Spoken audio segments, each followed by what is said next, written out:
Ajakirjatennis on Eestis ilmunud juba 10 aastat ja paljud on öelnud, et see on omamoodi väike fenomen sellise riigi kohta nii pikka aega sellist ajakirja välja anda. Aga tennis on hea ajakiri. Millest me siis kirjutame?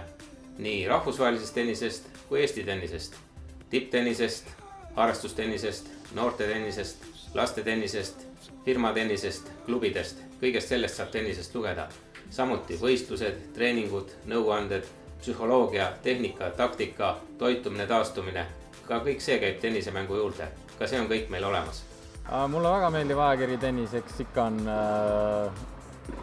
hea lugeda ja õppida võib-olla rohkem tundma mõnda noort mängijat ja võib-olla ka mingid välismaa mängijate lugusi, et jaa, väga meeldib. Pigem loengi Eesti noormängijate kohta ja kindlasti ka mõne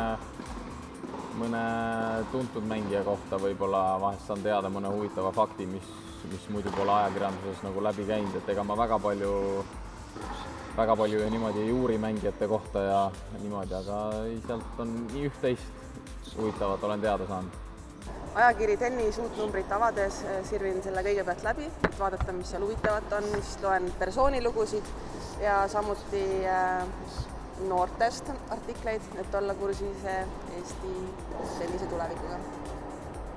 Soovitan ajakirjas tennis lugeda kõike, mis seal pakutakse, et see tuleb teile tennise harrastamisel ja jälgimisel ainult kasuks. Mina olen Märten Tamla ja olen Eesti noortekoondise peatreener. Kõige enam mulle meeldib lugeda seal tipptennisest, olles ise seotud eelkõige tipptennisega.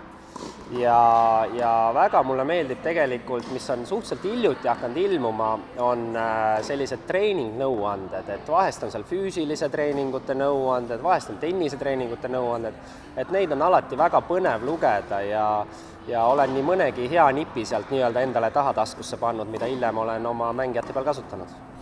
Olen ka korra ise pääsenud ajakirja tennis Eesti kannale ja see oli mulle suur au, nähes, kes seal tavapäraselt poseerivad.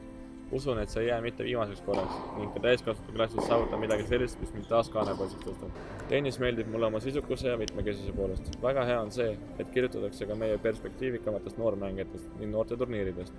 Ajakirja lugedes saad laia ülevaate, mis toimub nii Eesti kui maailma tennises. Väga huvitavad ja inspireerivad on tippmängijate persoonilood. Tennises on nii asjaliku sisu kui ka soliidsete partnerite reklaami. See tõestab, et tennis on ka hea reklaamikanal, mida paljud meie koostööpartnerid on kasutanud juba aastate jooksul ja loodetavasti on see nii ka edaspidi. Tennis on hea ajakiri. Ma olen Rainer Tops, aktsiast Jalajälg, mis on Nike maaletõuja Baltikumis. Ajakiri tennis ja Nike on selline väga hästi kokku käiv kooslus, nagu me kõik teame, on tennis üks Nike jaoks selline rahvusvahelist väga tähtis sektori valdkond ja väga paljud rahvusvahelised mängijad kasutavad Nike tooteid. Ja kui ma mõtlen Baltikumi turule ja ennekõike Eestile, siis selge on see, et selleks peab olema mingi kanal, kus seda head toodet siis reklaamida ja me oleme leidnud, et ajakiri tennis on igati asjalik kanal selleks ja jõuab peaaegu ilmselt kõigi tennise mängijatena siin koha peal ja annab täpselt selle, mida vaja on. Tennist lugedes saad sa teada, mis maailmas ja Eestis sellel põneval alal toimub, aga samuti loodame, et saad inspiratsiooni ise hakata tennist harrastama, sest kui sa tennist mängid, siis läbi selle oled sa parem, sportlikum inimene ja täidad kõik need eesmärgid, mille nimel me siin elus vaeva näeme ja oma tulevikku seame.